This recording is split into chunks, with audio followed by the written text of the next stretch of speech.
Hello everyone. तो आज हम लोग देखिएगा क्वेश्चन देख रहे हैं। प्रोनाउन अपना टॉपिक है, ठीक है। कुछ आपका सीजीएल एग्जामिनेशन से क्वेश्चन पूछे गए हैं, उसी पे कुछ क्वेश्चन हम लोग देखते हैं किस तरह के क्वेश्चन पूछे गए हैं। तो फर्स्ट क्वेश्चन है कि one should make his best effort if one wishes to achieve success in this organization, ठीक है। अब यहाँ पे देखिएगा, जब टॉपिक आपका सब्जेक्ट आपका वन है, तो यहाँ पे देखिएगा ये क्या है आपका हिज, आपका पजेसिव एडजेक्टिव है, याद रखिएगा।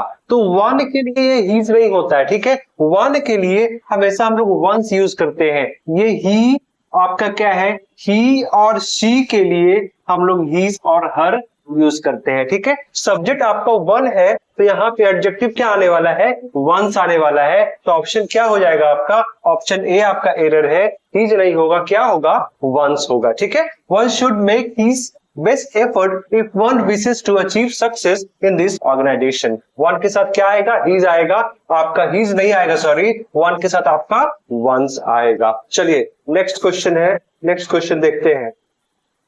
Question number 2। क्वेश्चन नंबर 2 क्या है, क्वेश्चन नंबर 2 है The little boy whom I met yesterday was the winner of the quiz, ठीक है। लिटिल बॉय आपका नाउन है, ठीक है, ये आपका रिलेटिव प्रोनाउन है, इसके लिए आया हुआ एंटीसीडेंट।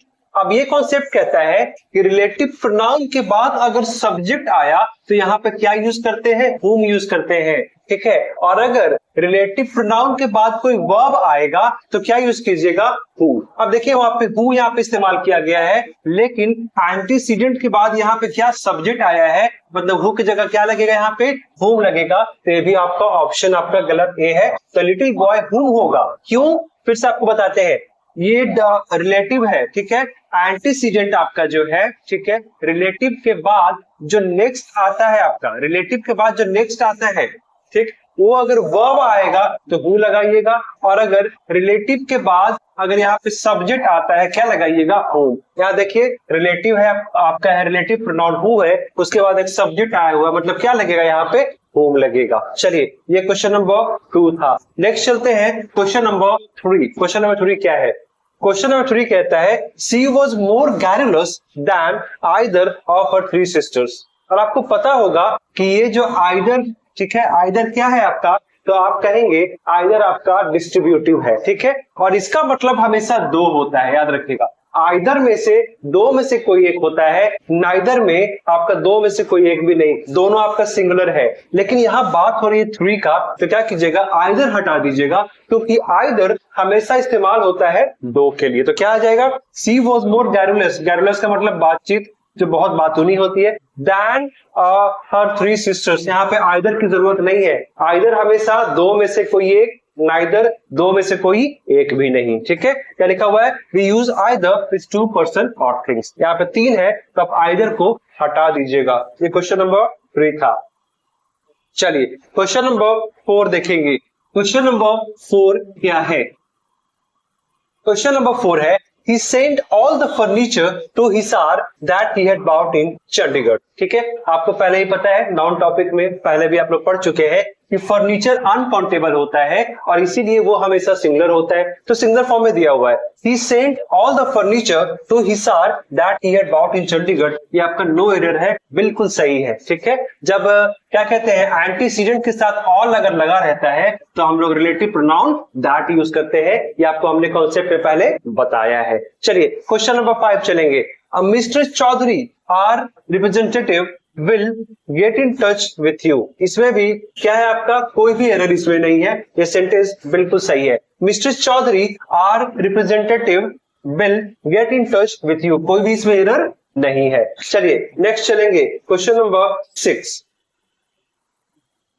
क्वेश्चन नंबर 6 क्या कहता है, चलिए देखते हैं क्वेश्चन नंबर 6, एक और ध्यान से देख लेते हैं।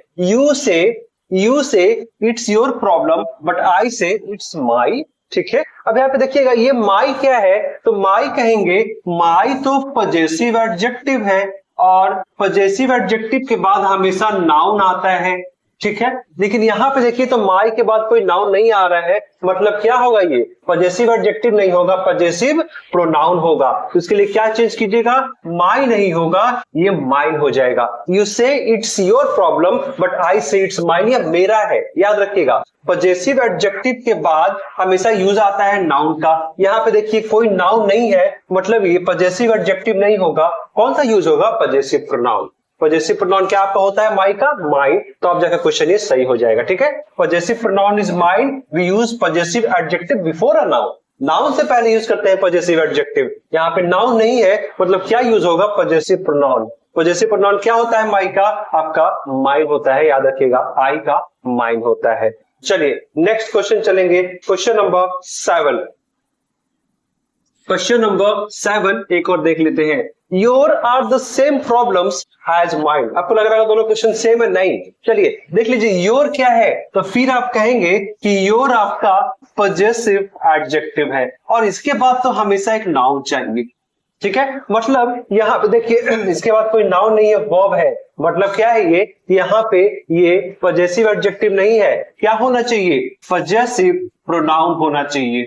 क्या होना चाहिए, पजेसिव प्रोनाउन होना चाहिए। और यू का पजेसिव प्रोनाउन क्या होता है, तो आपका योर्स होता है, ठीक है। पजेसिव एडजेक्टिव रहता तो इसके बाद हमेशा एक नाउन आता, इसके बाद एक नाउन नहीं आ रहा है, मतलब पजेसिव एडजेक्टिव नहीं है। क्या है ये, पजेसिव प्रोनाउन क्या आएगा, योर्स। आपको मालूम होगा कि यू का पजेसिव प्रोनाउन क्या होता है, योर्स होता है। ही का हिज होता है, सी का हर्स होता है, आई का माइन होता है, तो यू का योर्स होगा। तो ये आपका सही है, ठीक है, पजेसिव प्रोनाउन, ठीक है। क्या क्या होता है, आई का माइन होता है, ही का हिज ही होता है, ही का हिज होता है, सी का हर्स होता है, ठीक है, वी का आर्स होता है। ये सब सारे क्या है, पजेसिव प्रोनाउन। दे का क्या होता है, तो दे का देयर्स होता है, ठीक है। वी हो गया, यू हो गया, ठीक है। आई का तो आपको हमने बता दिया, माइन। यहाँ पे क्या होगा, यू है तो योर्स होगा, सब्जेक्ट है। एडजेक्टिव अगर ये रहता तो इसके आगे नाउन आता, नाउन नहीं है, क्या होगा, ये योर्स होगा क्वेश्चन, ठीक है। चलिए नेक्स्ट चलेंगे वहां पे। और ऐसे भी यहाँ पे देखिएगा सेम यहाँ पे क्या है, कंपैरिजन है, तो कंपैरिजन में हमेशा केस सेम होता है। ये माइन आपका ऑब्जेक्टिव केस है, यहाँ पे क्या होगा, योर्स होगा, ठीक है। चलिए, yours are the same problems as mine, यहाँ पे ध्यान दीजिएगा, पजेसिव प्रोनाउन यूज कीजिएगा उसको, तो योर्स आपका हो जाएगा। चलिए क्वेश्चन नंबर ये 7 था, क्वेश्चन नंबर 8 पे चलेंगे। क्वेश्चन नंबर 8 बहुत इंपॉर्टेंट क्वेश्चन है ये भी। क्वेश्चन नंबर 8, क्वेश्चन नंबर 8 क्या है, the hotels of Hisar are more luxurious than Rohtak. अब यहाँ पे देखिएगा, यहाँ पे आपका जो कंपैरिजन हो रहा है वो रोहतक का नहीं, होटेल्स का हो रहा है। और याद रखिएगा, जब हम लोग प्लूरल नाउन को कंपेयर करते हैं ना, तो हमेशा लगाते हैं दोज ऑफ। अगर हम लोग सिंगुलर नाउन को कंपेयर करते हैं, अगर सिंगुलर नाउन को कंपेयर करते हैं तो लिखते हैं दैट ऑफ, और अगर हम लोग प्लूरल नाउन को कंपेयर करते हैं तो क्या लिखते हैं, दोज ऑफ। अब देखिए, होटेल्स है मतलब प्लूरल नाउन है, अगर ये होटल होता तो आपका होता सिंगुलर नाउन। ये क्या है, आपका होटेल्स है, मतलब किसका कंपैरिजन हो रहा है, तो प्लूरल नाउन का। क्या आने वाला है, दोज ऑफ। कहां पे, the hotels of Hisar are more luxurious than, यहां पे आएगा देन दोज ऑफ रोहतक, ठीक है। एरर कौन सा था आपका, एरर आपका ऑप्शन सी में है, देन दोज ऑफ। क्यों, क्योंकि आप होटेल्स को कंपेयर कर रहे हैं, ना कि रोहतक को कंपेयर कर रहे हैं। आप हिसार के होटेल्स से रोहतक के होटेल्स को कंपेयर कर रहे हैं, होटेल्स आपका प्लूरल नाउन है, तो क्या लगाते हैं, दोज ऑफ लगाते हैं, ना कि दैट ऑफ, ठीक है। When we compare plural nouns we use those of, और जो अगर सिंगुलर नाउन को कंपेयर करेंगे तो क्या लगाएंगे, दैट ऑफ, ठीक है। Question number 8। चलिए क्वेश्चन नंबर 9 पे चलते हैं। क्वेश्चन नंबर 9, क्वेश्चन नंबर 9 क्या है, बीइंग अ विंडी डे, ठीक है। अब याद रखिएगा बीइंग क्या है, तो बीइंग भी हम लोग इस्तेमाल करते हैं पजेसिव के लिए, ठीक है। और इसके साथ हमेशा एक सब्जेक्ट आता है, ठीक है, एक सब्जेक्ट, ही शी इट कुछ भी आपको यूज करना है, ठीक है, सब्जेक्ट। अब यहाँ पे देखिएगा बीइंग अ विंडी डे, अब विंडी डे क्या है आपका, न्यूट्रल चीजें हैं, तो आप इट यूज कीजिएगा। इसके बाद बीइंग के बाद क्या आता है, एक सब्जेक्ट, प्रोनाउन वहां पे आप यूज आप कर सकते हैं, ठीक है। चलिए, तो विंडी डे है या ही सी तो कुछ होगा नहीं, क्या आएगा, ईट आएगा, तो बीइंग ईट यहां पे लग जाएगा। और विंडी डे क्या है, I could not play badminton in the lawn, ठीक है, कुड नॉट प्ले, ठीक है, बीइंग अ विंडी डे, क्योंकि बहुत तेज हवा चल रहा था इसलिए मैं बैडमिंटन नहीं खेल सका। कुड नॉट आपका पास्ट होता है कैन का, ठीक है। चलिए, ये समझते हैं ना, कुड किसका है, तो कैन का पास्ट आपका है, मतलब पास्ट एक्शन। क्या कि बहुत तेज हवा चल रहा था इसलिए मैं लॉन में, बगीचे में बैडमिंटन नहीं खेल सका। बीइंग ईट लग जाएगा, ऑप्शन 9 का ऑप्शन है, यहां पे ईट आपका लग जाएगा, तब आपका सही हो जाएगा। चलेंगे क्वेश्चन नंबर 10 पे। चलिए, क्वेश्चन नंबर 10 एक बार देख लेते हैं। क्वेश्चन नंबर 10 क्या है, क्वेश्चन नंबर 10 कहता है the articles published in this magazine are better than that magazine. मुझे बताइए, आप यहाँ पे किस चीज का कंपैरिजन कर रहे हैं, कंपेयर किसका कर रहे हैं, तो आर्टिकल्स का। और आर्टिकल्स क्या है, तो प्लूरल नाउन। और हमने क्या आपको बताया था कि जब आप प्लूरल नाउन को कंपेयर करते हैं दो चीजों से, तो याद रखिएगा हमेशा दोज ऑफ इस्तेमाल करते हैं, ठीक है। अब देख लीजिए, the articles published in this magazine are better than, that नहीं होगा, दैट होगा better than those of that magazine. आप दोनों के मैगजीन से आर्टिकल्स को कंपेयर कर रहे हैं, और आर्टिकल्स क्या है आपका, प्लूरल नाउन। और जब हम लोग कोई प्लूरल नाउन कंपेयर करते हैं क्या लगाते हैं, दोज ऑफ। अगर हम लोग सिंगुलर नाउन कंपेयर करते हैं क्या लगाते हैं, दैट ऑफ। यहाँ पे क्या हो रहा है, आर्टिकल्स, ऑब्वियस सी बात है, ये क्या है आपका प्लूरल नाउन, मतलब क्या लगने वाला है, दोज ऑफ। तो क्या हो जाएगा, the articles published in this magazine are better than those of that magazine, ठीक है। ये समझिएगा, दैट मैगजीन यहाँ पर क्या है, दोज ऑफ दैट मैगजीन। वो जो मैगजीन है, दैट मैगजीन है, उसके आर्टिकल से इसके आर्टिकल्स क्या है, मैगजीन बेटर है, ये कहना चाह रहा है। चलिए नेक्स्ट क्वेश्चन चलते हैं, क्वेश्चन नंबर 11। बहुत आसान कॉन्सेप्ट है क्वेश्चन नंबर 11 का।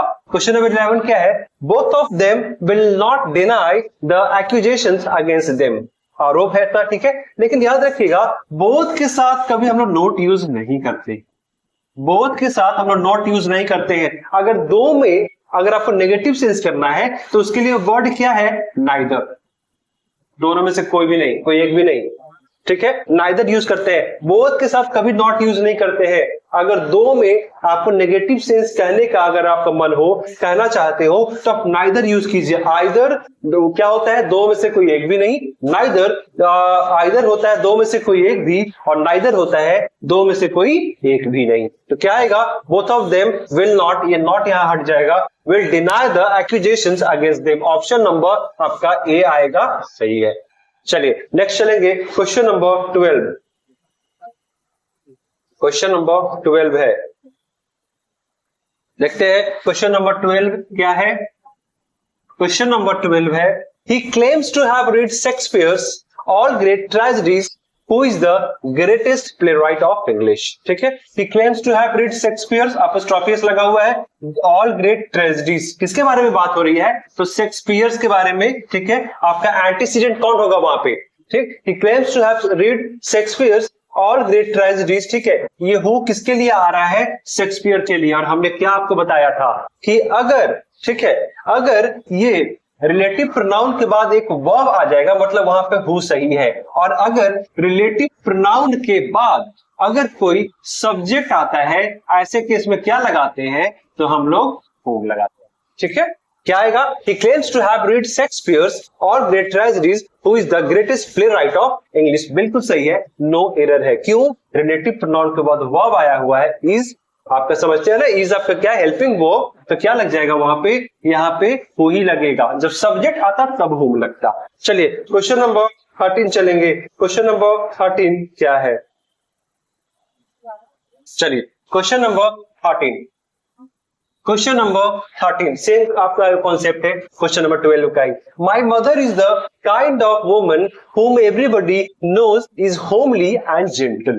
मतलब बहुत शांत है, बहुत विनम्र है, मेरी मम्मी के बारे में ऐसी है जो हर कोई जानता है। अब देख लीजिए वहां पे वुमन whom लगा हुआ है ना, whom क्या है आपका रिलेटिव प्रोनाउन। और अगर रिलेटिव प्रोनाउन के बाद सब्जेक्ट आता है तो हमेशा हम लोग whom यूज करते हैं, जो कि सही है।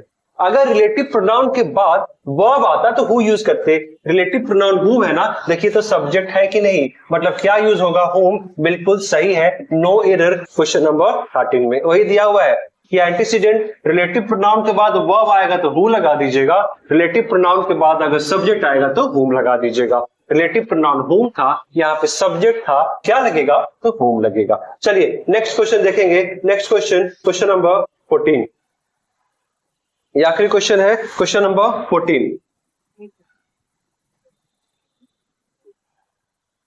चलिए